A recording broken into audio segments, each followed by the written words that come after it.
Ladies and gentlemen, good day and welcome to the 2021 EEN Green and ICT Brokerage event. We all know that Taiwan and the EU have many common goals and they both aspire to pursue similar environmental, digital and economic objectives. By establishing the Green Deal, the EU is making a great impact on the circular economy and aims to boost its economy through green and sustainable technology. Meanwhile, Taiwan is itself engaged in an all-out effort to develop both green energy and a circular economy. Additionally, a key priority for the EU is making a Europe fit for the digital age. It is important to mention that, likewise, Taiwan is home to a world-leading ICT sector, and Taiwan is also the heart of the world's digital industry. With its advanced and innovative ICT sector, Taiwan is not only an ideal location for major industry events, but also a technological powerhouse. Indeed, Taiwan is already producing some of the best green products, services, and solutions the world has to offer.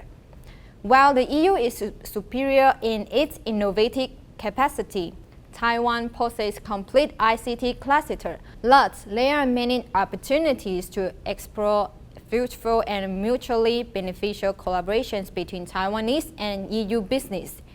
In this spirit of collaborations, EEN Taiwan has organized this 4-day webinar, as well as a 1-week B2B matchmaking event that focuses on green and ICT sectors.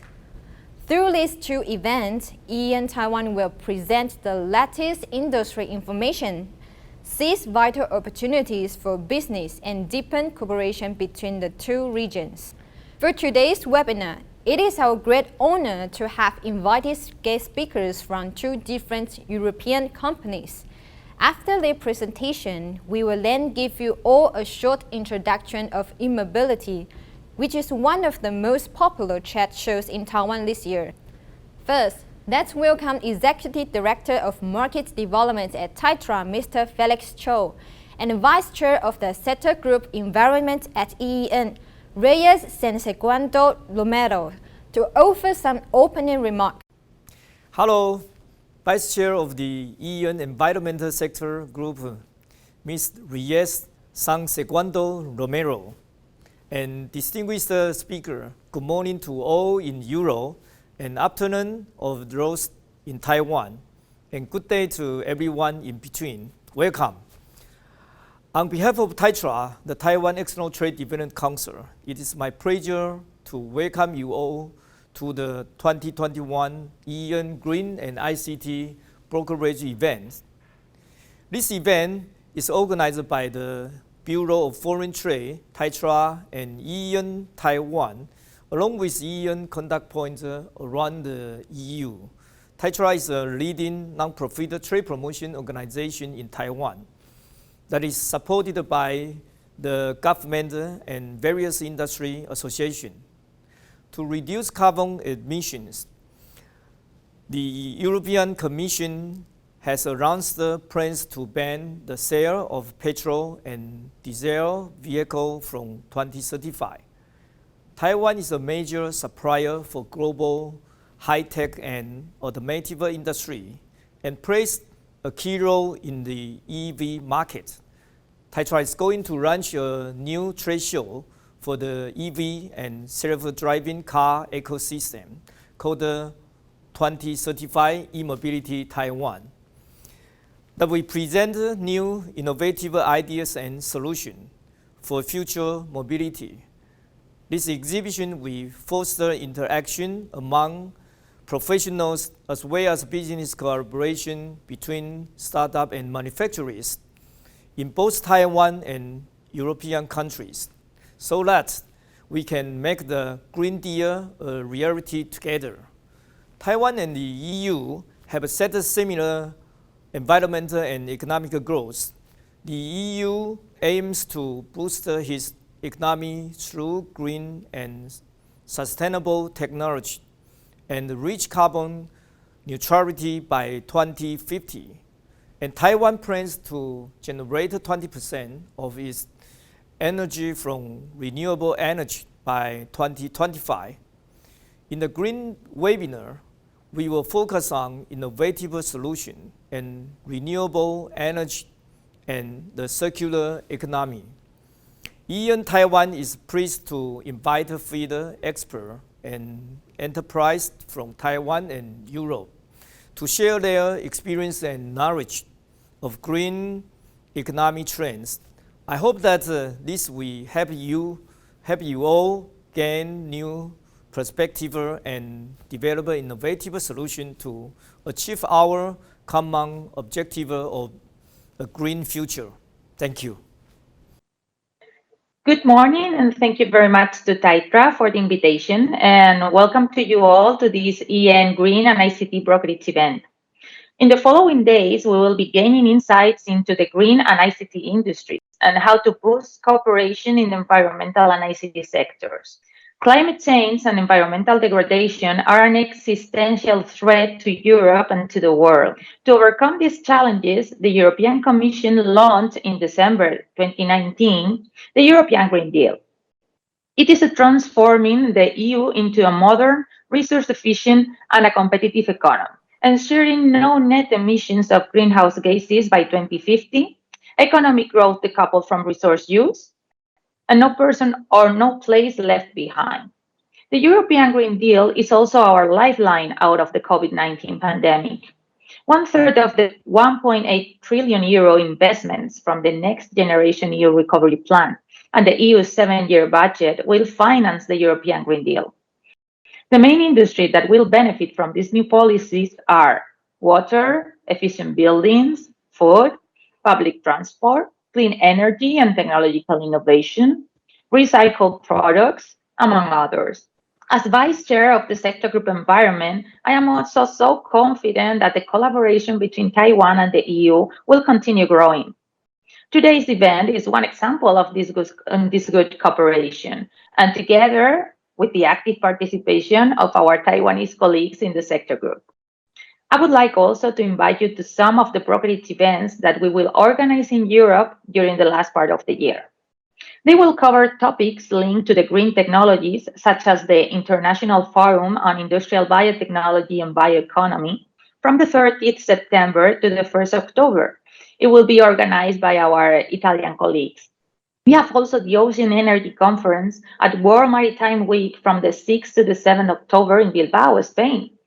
Or for instance, the brokerage event on smart cities that will take place also in Spain, in the city of Barcelona, from the 16th to the 18th of November. These are only few examples of events in which we hope to report many successful cooperation agreements between Taiwan and the EU countries, starting by the ones that I am sure you will get from today onwards in the EEN Green and ICT Brokerage event. Thank you very much, and I wish you all the luck for the following days. Thanks, Felix and Reyes. We appreciate your support. And now let's welcome our first guest speaker, Tianhua Xie, the Managing Director of BusSafe. He will be presenting on the circular economy and BusSafe. A very good morning, ladies and gentlemen. My name is Tianhua Xie, and I'm leading the BSF organization in Taiwan. I would like to thank the organizers for giving me an opportunity to share with all of you on the topic of circular economy at BASF. Maybe a quick introduction of BASF. We are one of the world's leading chemical companies, and our chemistry is used in almost all industry. At BASF, we combine economic success, social responsibility, and environmental protection. Our group sales turnover in 2020 was 59.1 billion euros. Our EBIT before special items was 3.6 billion euros. And we have about 110,000 employees globally as of end of last year. We have 6 integrated sites, or what we call Verbund sites, and 241 other production sites globally. We serve around 90,000 customers from various sectors in almost every country in the world. Our purpose is we create chemistry for a sustainable future. Now, today, many companies and individuals are focusing on circular economy, and stakeholders are already driving the transformation to a circular economy. Across the markets, many players have already set ambitious circular economy targets. Legislators have also imposed levies on non-recycled plastic packaging waste, for example, in Europe. And also among the investors community, various funds have been set up that focus on circular economy investments. And all of these will lead to the GDP growth scenario where circular economy business models will grow significantly larger and stronger than the linear ones. I'm sure many of you already are very familiar with circular economy. Basically, it is one where growth is decoupled from resource consumption and is regenerative by design. So if you look into the chart, a linear economy is one where we keep on consuming the world's limited resources and we generate a lot of waste. In a recycling economy, it is slightly better because we do recycle and reuse some of the products and generate some waste. But in a circular economy, we try to rethink the design and use resources and keep them in use for as long as possible, hence the many circles that you see in the loops. So this picture gives a summary of how the circular economy at BASF look like. Now, in all chemical productions, the starting point is fuels, feedstock, and raw materials. So we use this to produce chemical intermediates, and with the chemical intermediates, for example, plastics are then produced, and plastics are then processed to make devices like cars, mobile phones, computers, that you and I use by the consumers. So once we reach the end of life of the products, it goes into waste. So hopefully they can be sorted, they can be collected, and in BASF, we would like some of these to be returned to become feedstocks again, raw materials again, to start another circle, another loop. So for those materials that cannot be reused, it will be disposed in a managed way, they will be incinerated, and the energy will be recovered and we capture the CO2 to minimize the carbon emission. So in moving towards a circular economy, there are many challenges to be tackled. Firstly, we need to forge new partnerships and collaborate across the value chain. So in order to be successful, we need everyone in the value chain to really focus on circular economy. Next, we need a mindset shift from the linear models where we take, make, and dispose to a circular models. We also need technological development, for example, developing recycling technologies and also ensuring the purity of the materials to be recycled. And of course, waste as raw materials must be made available at the right conditions. For example, suitable quality, price, volume, and also overcoming regulatory challenges. And last but not least, we need to have an infrastructure and systems in place to handle the end of life of the waste streams. So what is the circular economy program at BASF? We drive circular economy. In order to drive circular economy, we need to first set clear targets and commitments. So at BASF, we aim to double our circular sales to reach 17 billion euros by 2030. We commit to use 250,000 metric tons of recycled feedstock by 2025 globally. And we run a circular economy program to accelerate this transition. Next, we act in 3 areas. 1 is circular feedstocks, 2 new material cycles, and 3 new business models. So in circular feedstock, we will increase the volume of renewable and recycled feedstocks from sustainable sources, and also via the certified mass balance approach, which I will talk about later on. We also have new material cycles where we design materials for circularity, develop solutions which improve or enable recycling, and establish product-specific recycling loops. For new business models, we enter new markets, create smart digital solutions, and offer new services which allow a decoupling of growth from the resource consumption. I'll briefly talk about our circular feedstocks in chemicals, chem cycling, and biomass balance. We can manufacture the same products in a more sustainable way by using alternative raw materials. Feedstock can be from renewable or recycled sources. So for renewable feedstock, we have dedicated bio-based portfolio where we source, for example, palm oil from sustainable sources, certified by the Roundtable of Sustainable Palm Oil. In recycled feedstock, in chem cycling, for example, we derive post-consumer plastic waste or tires as raw materials. So chem cycling is a complementary approach to existing recycling methods, such as mechanical recycling. It is not in competition with other methods. Why do I say this? You see, today, most of the plastic waste come in a mixed form. They are not purely only one single type of plastic. And sometimes in this mixed plastic waste, they also have impurities like food residues and so on. And in some of the food packaging, they are multi-layered, therefore they are of different materials. So this makes it very difficult to undergo mechanical recycling. So in chem cycling, the mixed plastic wastes are broken down and turned into pyrolysis oil at very high temperature, and this oil is then added to the normal crude oil and the production for the new production of new plastics again, which have the same mechanical properties. So with chem cycling, the overall recycling rates of plastic waste will be increased. And chem cycling is also attractive in terms of CO2 emissions. The results of an external critically reviewed life cycle assessment for chem cycling showed that one, chem cycling emits 50% less carbon dioxide in comparison to incineration of mixed plastic waste. And also the manufacturing of new plastics out of mechanical or chemical recycled feedstock showed comparable CO2 emissions. The next example is the biomass balance approach, which I talked about earlier on. In this, fossil resources are replaced in the current production verbund or integrated production. So renewable feedstock is used at the very first steps of chemical production, for example, in steam cracker.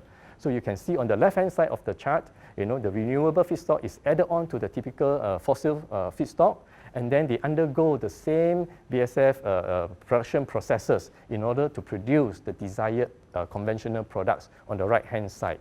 And we use a third-party certification approach to allocate the renewable feedstock to the final conventional product. And in this way, we will have products that we call biomass balance products. So the advantages of BASF biomass balance approach are that, number one, it requires no reformulation of the product. The products have identical performance. The renewable feedstock is also easily available, and it's also fast, for the production of nearly all of our products. And it saves fossil resources and reduces greenhouse gas emissions. And so this drives the use of sustainable renewable feedstock.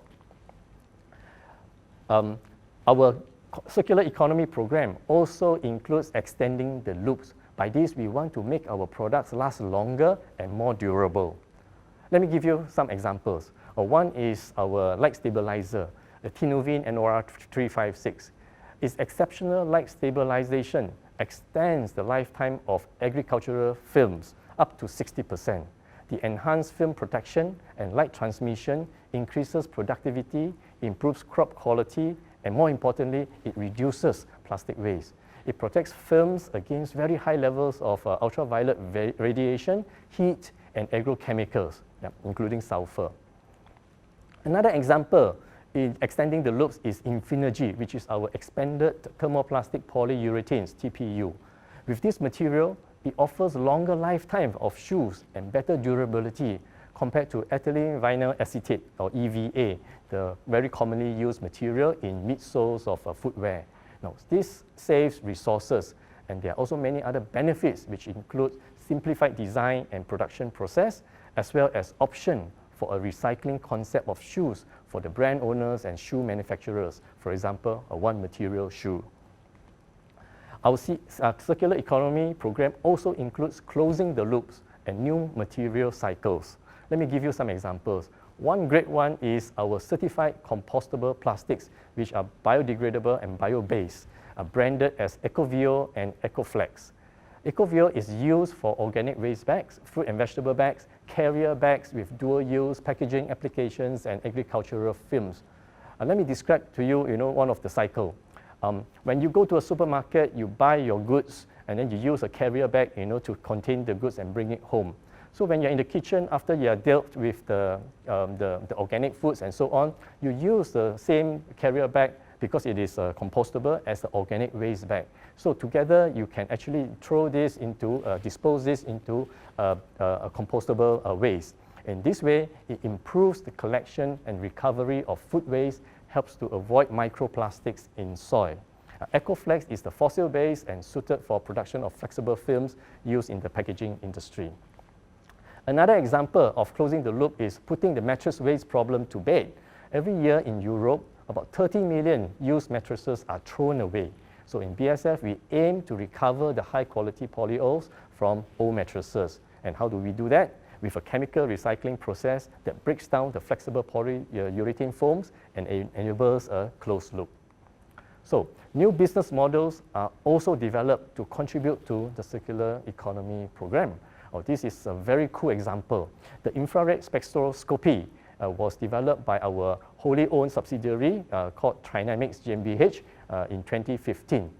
Trinamics has developed this mobile near-infrared spectroscopy solution to identify plastics for easier sorting.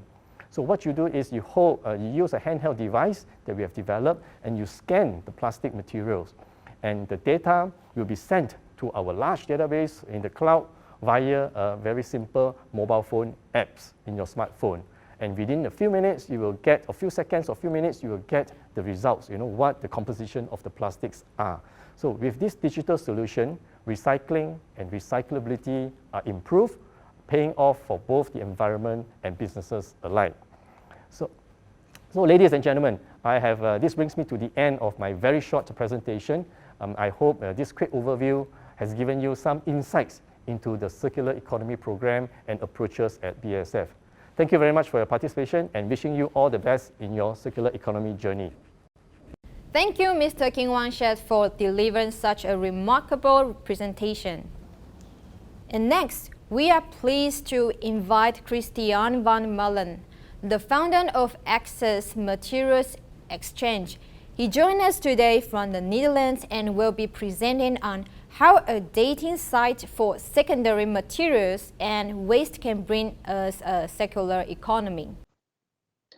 Hello, my name is Christian van Mullen, and I'm one of the founders of the Access Materials Exchange. We like to call ourselves a dating site for secondary materials and waste. And what I'd like to share with you today is some of the lessons learned that we have had in the past couple of years deploying our solution. I hope you find it interesting. If you have any questions, I won't be there live, but perhaps you can find me outside of this meeting and email me or contact me, for example, through LinkedIn. Thank you for joining, and I hope you enjoy my presentation. I would like to start my presentation with a couple of what I would call staggering waste stats. One of the things that we've learned recently, and this is based on a study done by Cambridge Circular Economy Center, is that of all raw materials entering manufacturing in Europe, 90% of that becomes waste before it leaves the factory. So let that sink in.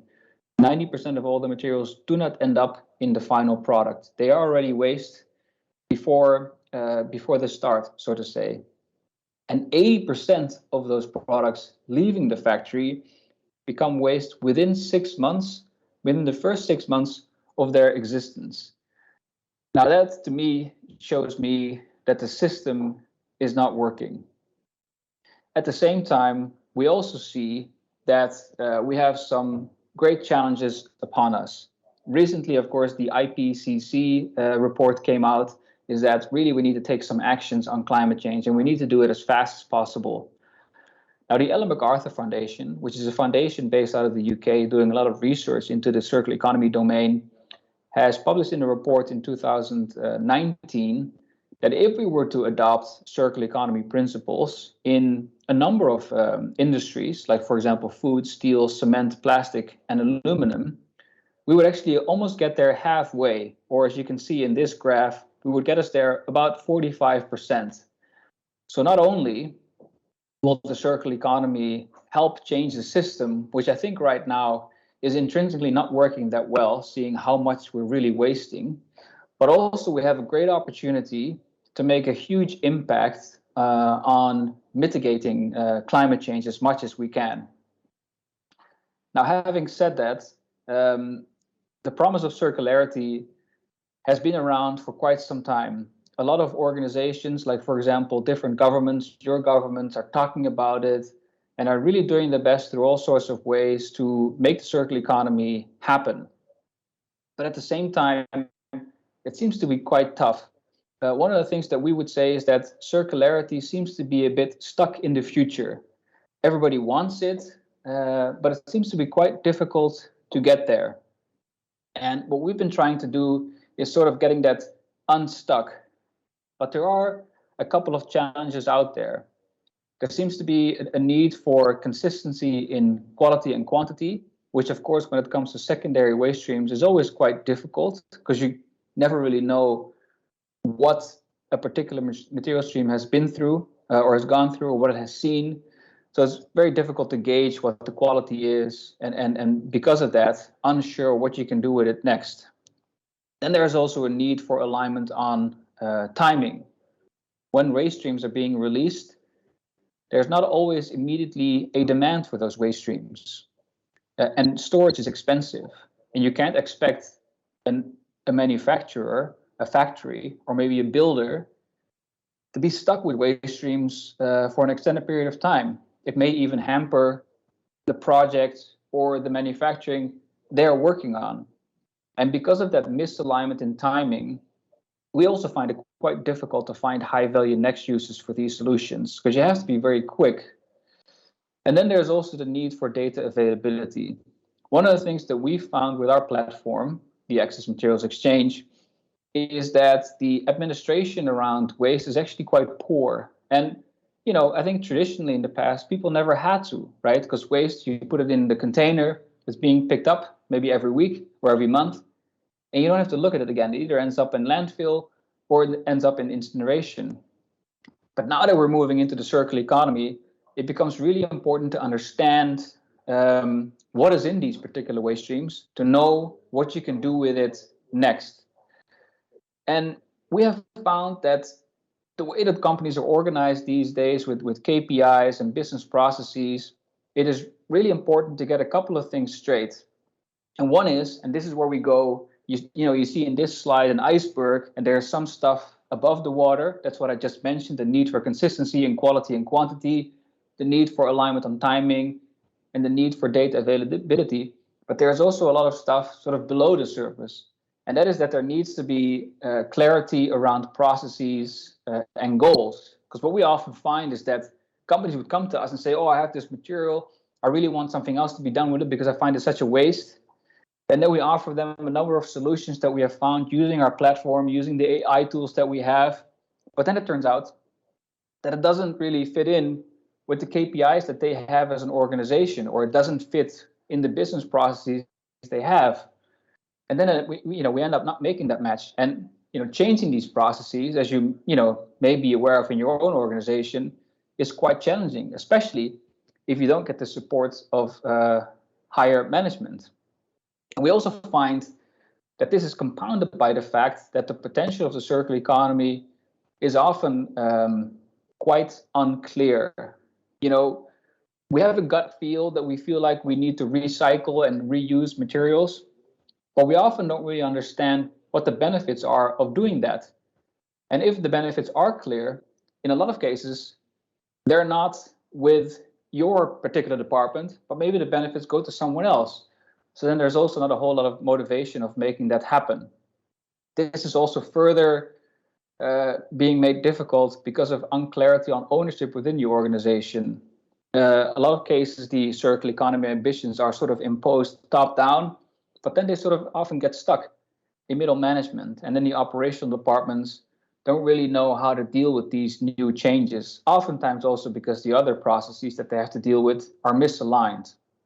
So what we see is that next to the technical solutions that we find, and next to all the inspiring and innovative solutions that are out there to reuse and recycle materials, there's also much more needed in the circular economy. Just one of the lessons learned that we've seen around a need for a comprehensible overview of the process for material streams, need for hands-on and a co-creative approach where we really involve the whole value chain in making things happen, and also a need for sort of a culture change for companies and its employees to embrace this new way of working.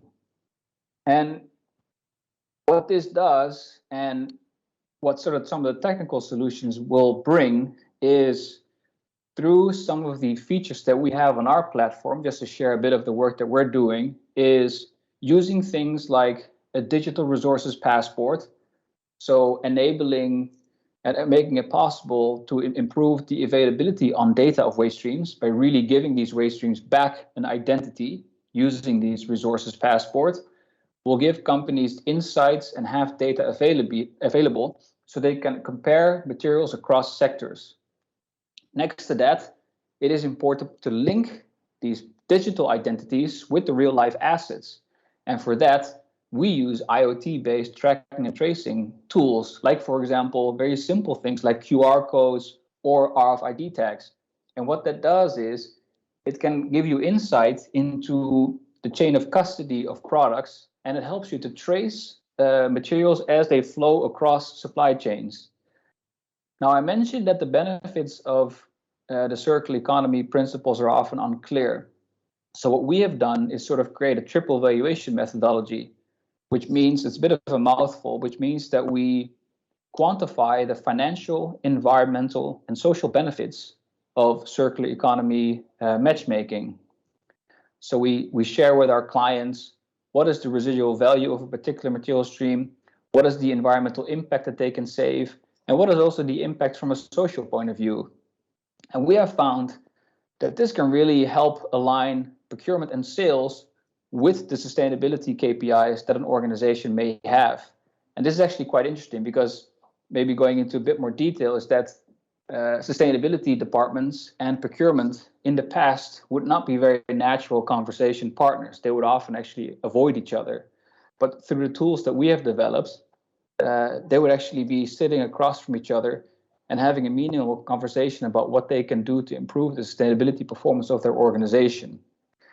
Then what we have also done is created what we call AI-assisted matchmaking. So we use a whole suite of artificial intelligence tools to help us in the whole matchmaking process. And we're doing this to lower what we call the cost of transaction, because we often find that for waste streams, which are often material streams that are not worth that much, any costs associated with making matches happen are often too much.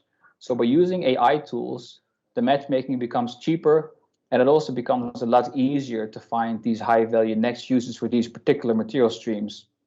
And the value of that, of course, is clear. The lower transaction cost and the reduced time to make matches happen make it easier to find these high value next uses possible.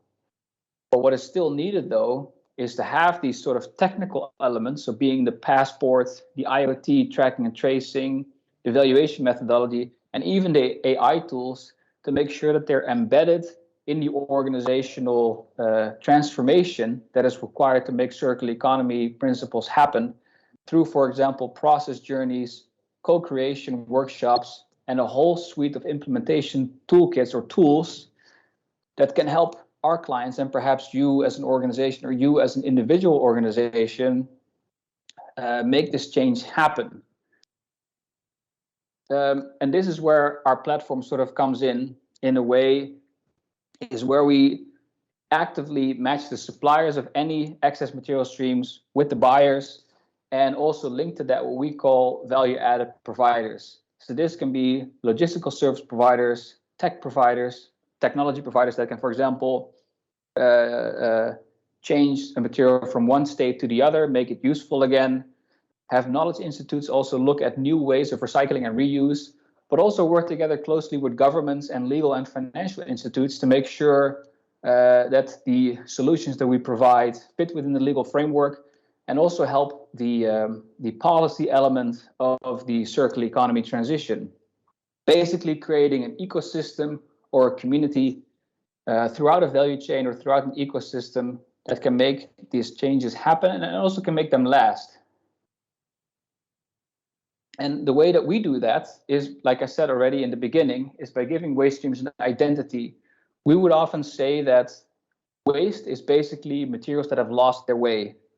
They no longer know where they should go. And then sadly, in the world today, they either end up on the landfill or they end up in the incineration oven. And in some cases, if you're lucky, generate some energy for the communities around that facility. So we would often say that the circular economy transition is mostly a data management challenge. So what we would say is by giving back this identity to these waste streams, using the digital resources passport, it becomes likelier to find high value next use for these material streams. Now we add intelligence to that, we do that by using a combination of blockchain and AI. And we do that because we want to reduce those transaction costs that I mentioned earlier. We use blockchain, which of course is a buzzword, for supply chain management reasons. We feel like that blockchain is one of the best technologies for that particular purpose. Maybe not so much for cryptocurrencies, although I'm sure maybe some of you would disagree. But blockchain is sort of an affordable way to do quality assurance and quality control. And next to that, as I mentioned, we use the AI tools to help us find matches faster and faster. It's sort of a smart search engine. Maybe perhaps you can think of it as how Google works. That really helps us identify matches for our users and really help in the matchmaking process. Then we have a very integrative approach where we like to match waste in one sector to another sector. This often leads to the highest value match, but also leads to a lot more matches because, of course, supply and demand are then a lot bigger. And maybe going into detail on some of the tools that we have is the Resources Passport, which is fully digital, gives full insight into the product, including also the end of life. So you know exactly what to do with these materials afterwards. And you have the ability to compare any product across sectors and can connect them to internal circular marketplaces of your choosing. Then our triple valuation methodology allows you to quantify the environmental impact, the financial value, and also the social impact to really help the data-driven decision-making process around the circular economy and in making matches happen. And tracking and tracing, linking the physical products to the digital identity, to the digital resources passport, which will allow you to track and trace materials as they travel throughout the value chain, which would help you on the one hand to protect the chain of custody, and on the other hand, also sort of converging to being a very trustworthy single source of truth, as they call it. Because when you have linked the digital identity with the real life item or stream, it becomes much harder to game the system or to commit fraud. And if you do, you become much easier to find. So in that sense, the whole system will converge to being much more trustworthy, if you will. Maybe one example that I wanted to share with you to give it a bit more context is an example from the hospitality industry where we had a mixed stream of plastics. And what we've done, so this mixed stream of plastics had different qualities, is look at different solutions from very simple, is turning into plastic panels for interior use using shredding and a thermopress technology, turning into plastic pallets again, or turning into crude oil using pyrolysis. And what we've done to help our client is to track and trace it using our system so they can really follow it through the whole value chain. And what we've done, maybe just to go back to this slide, is look at the user that we have and see what they can do as an organization from a sorting capacity, seeing what their organizational capacity and capability is. And actually we found that because they have a highly decentralized way of working, it was actually quite difficult to have this option turning into plastic pallets because they didn't have the ability to sort it. It would become too expensive. It wasn't their core focus. Turning into crude oil also wasn't possible because the facilities that they have are actually spread out across multiple locations, multiple countries, and there weren't enough production sites left or existing for the pyrolysis technology that we had in mind. So that only left us with the plastic paneling, and it was actually kind of a great solution because here you see an example of them in a hotel. This is a hotel chain that is active in Europe, and they actually use these plastic panels. You can see that they look a lot better now than in the example that I just shared in their hotels, and it also allows them to share with their guests the whole story of stuff of these materials. So there's a QR code on these panels, and you can share them, or you can scan them with your phone. And once you do that, your phone will take you to the resources passport and will share with you where those plastics has come from, which is, I think, a great way for the guests of this hotel to become part of the circular journey. And I think if you zoom out, it's also a great way to spread the message of how the circular economy works and also how stuff works in our society. Because I think, we don't think about where materials go once we discard them, once we throw them away. And by using our system, using this QR code, that story can come back to life again.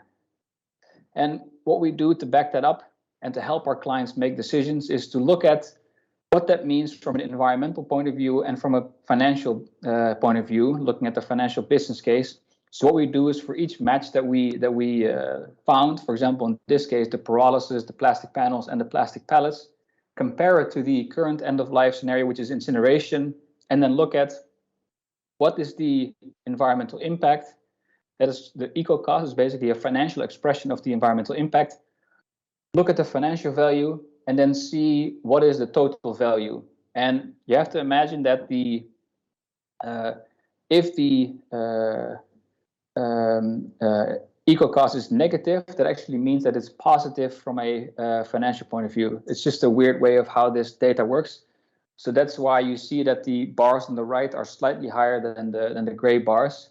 And based on this, you actually see also that the plastic panels are actually performing the best. They have the highest total value. And this is basically because they perform the best from an environmental point of view and also actually has the highest market value. And this is mostly to do because it's such a simple solution, right? It's not very complicated. And our client was also quite interested in looking at the CO2 emissions of that.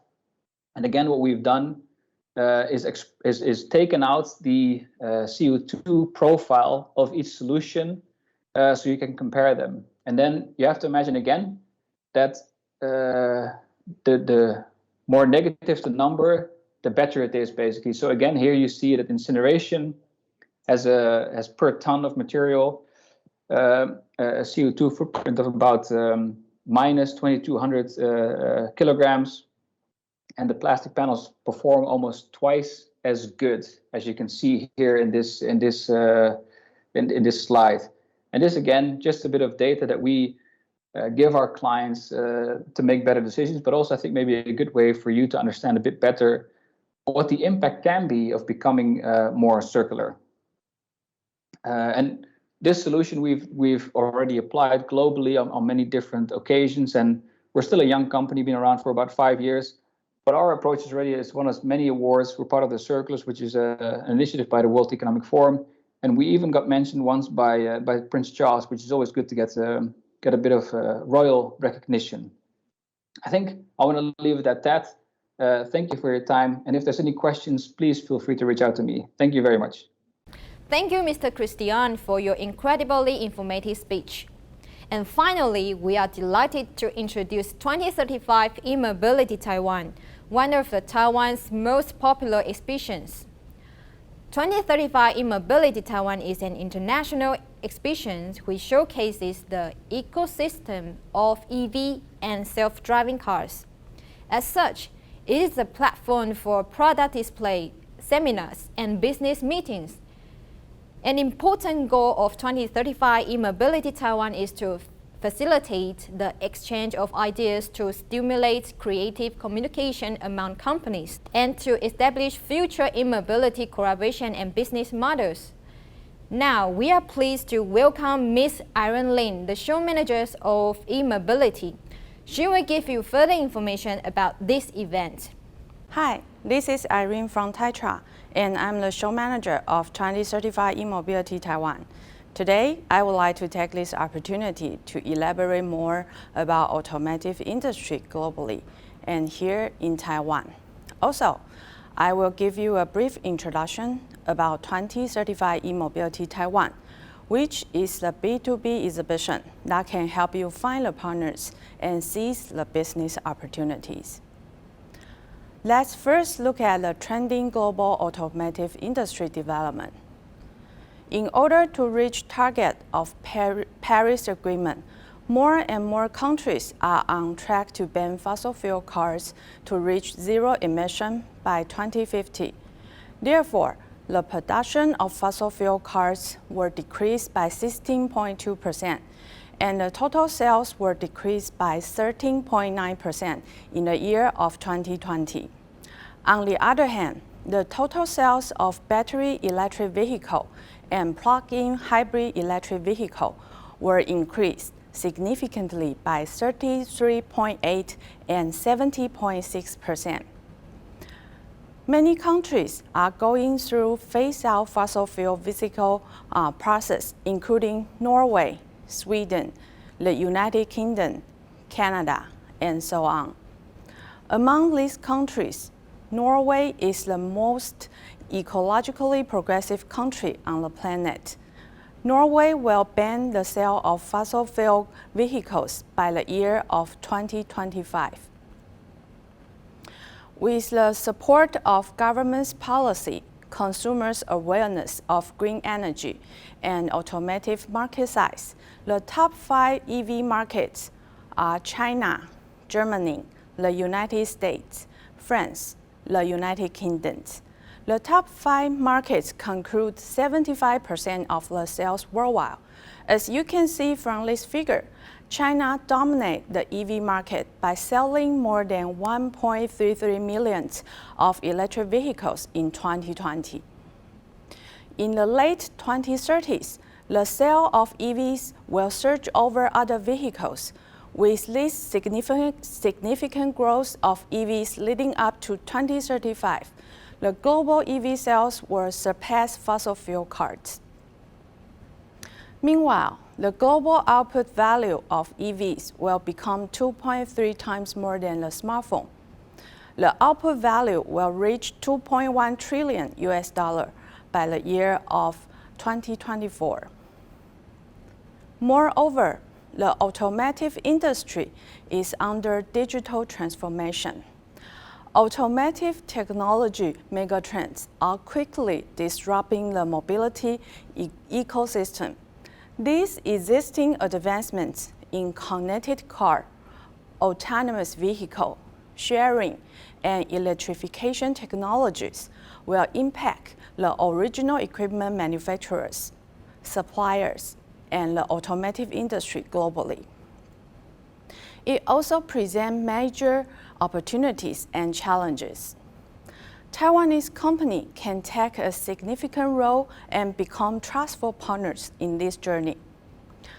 With the digital transformation in the automotive industry, Taiwan's automotive electronics grows significantly in the past few years.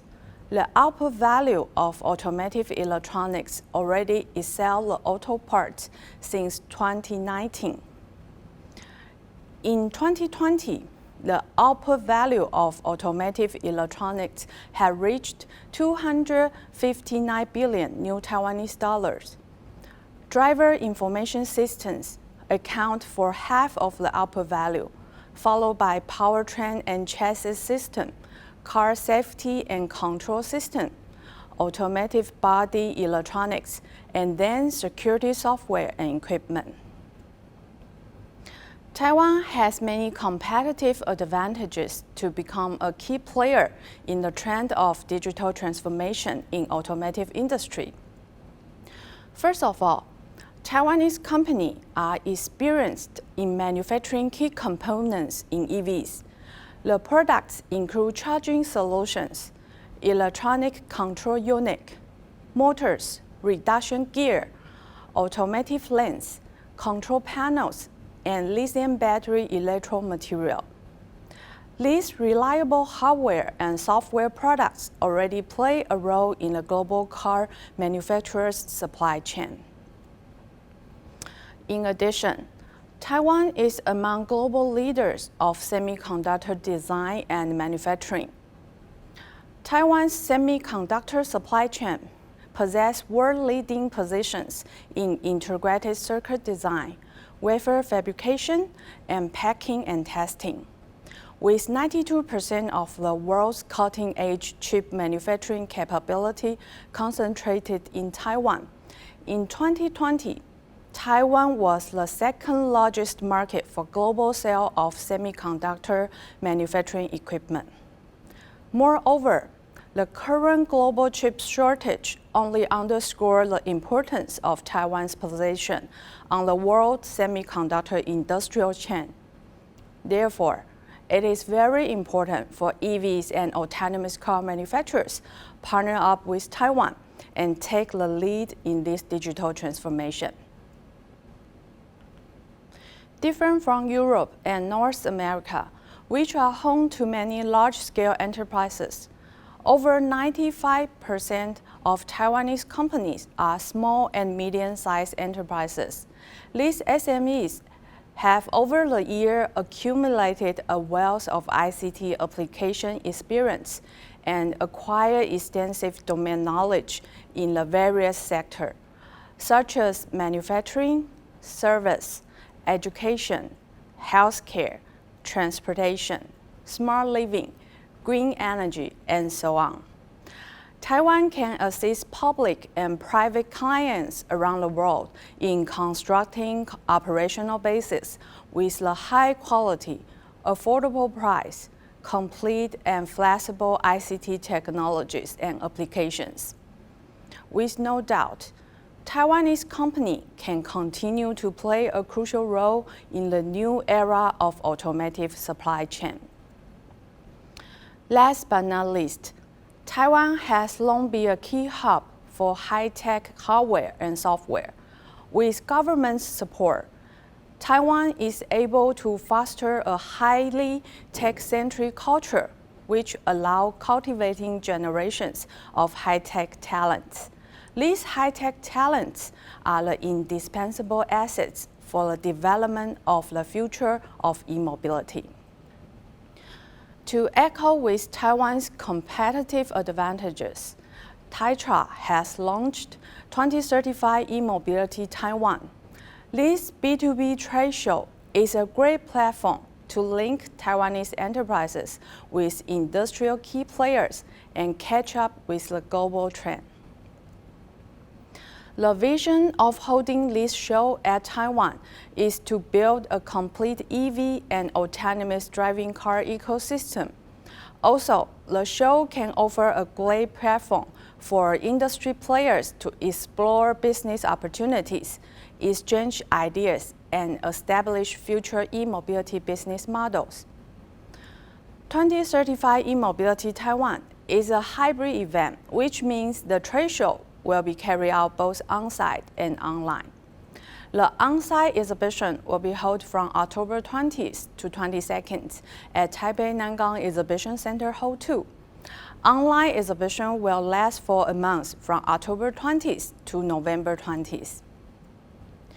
To showcase the complete EV and autonomous car ecosystem, this year's show will focus on 5 main themes, including connected car, autonomous vehicle, electrification technology, sharing, and human-vehicle interaction. Our exhibitors will demonstrate their latest product and service in each category. Key exhibitors are listed in this slide. Delta, Lite-On, KST will demo their latest EV charging solutions and equipment. Master Bus and RAC electric vehicles are the major EV bus manufacturers in Taiwan. For the IOV and autonomous driving application, we have Pegatron, Kingway, and Cleantron. Also, Taiwan's largest car sharing and renting platform provider, Hote Connected and iRent, will join us as well. Last but not least, when we talk about uniting EV and autonomous driving industry players, we definitely should include the most predominant alliance, MTARC and MIH. MTARC is the major non-profit organization in the field of EVs and autonomous driving in Taiwan. They will gather their members' latest product and demo in the trade show. On the other hand, MIH will have a large joint booth with members to illustrate the open platform ideas and the up-to-date products. To increase the international visibility and build up the momentum of e-mobility ecosystem, a series of hybrid events are planned before the exhibition, such as Global Demo Day, International Press Conference, Online Tech Talk, Innovation Talk, Podcast, and EV Summit. There is one important side event that I would like to take a moment to introduce you, the 2035 e-mobility Global Demo Day Startup Pitch Competition. A total of 89 submissions from 26 countries for the Global Demo Day were collected. 19% of the submission is moving-related ideas, 18% are autonomy-related projects, and followed by sharing, interaction, and connection. It is quite distributive to the 5 main themes of this exhibition. After 2 rounds of competition, the top 10 startups were selected.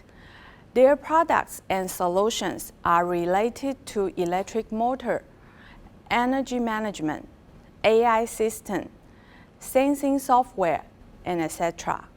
Top 10 startups will demonstrate their winning products at the Future Star Pavilion in the show, and they will have the opportunity to pitch on the stage and participate in one-on-one procurement meetings. Our goal is to find the right matches for top 10 startups and help them turn their ideas into reality. To increase the interaction and communication between exhibitors and visitors, a wide range of events will also be held both online and on-site from October 20th to 22nd, such as International Forum, Global Demo Day Pitch, Live Tour, Procurement Meeting, and New Product Launch. This show will not only be a great platform for business matching and exchanging creative ideas, but also a complete EV and autonomous car ecosystem to foster collaborations between global companies and Taiwanese suppliers. On the other hand, to embrace more creative solutions worldwide, the S Mobility Zone in the show is a place for startups to participate and share their ideas with the industry. How to participate in 2035 E-Mobility Taiwan? The exhibition will be taking place from October 20th to 22nd at Taipei Nangang Exhibition Center, Hall 2. In order to conquer the difficulties brought by the pandemic, we have launched E-Mobility Taiwan Online, which is a virtual show alongside the physical show. All hybrid events will be listed on this platform. Online exhibition creates more communication channels and flexible access than the physical exhibition. Exhibitors and visitors can view any information and communicate with each other anytime and anywhere. The latest information will be updated on our official website. Please scan the QR code, visit our official website, and stay tuned. Thank you all very much for your attention. If you have any further questions regarding 2035 E-Mobility Taiwan, please feel free to contact me through the contact info from the slide. And I hope to see you this October, no matter online or on-site. Thank you. Thank you, Irene, for giving us all this interesting information. We hope to see you at 2035 E-Mobility Taiwan soon. Today was the first day of the Green webinar. Thank you all for your participation. And don't forget to join us tomorrow at the same time for more great topics. Have a great day.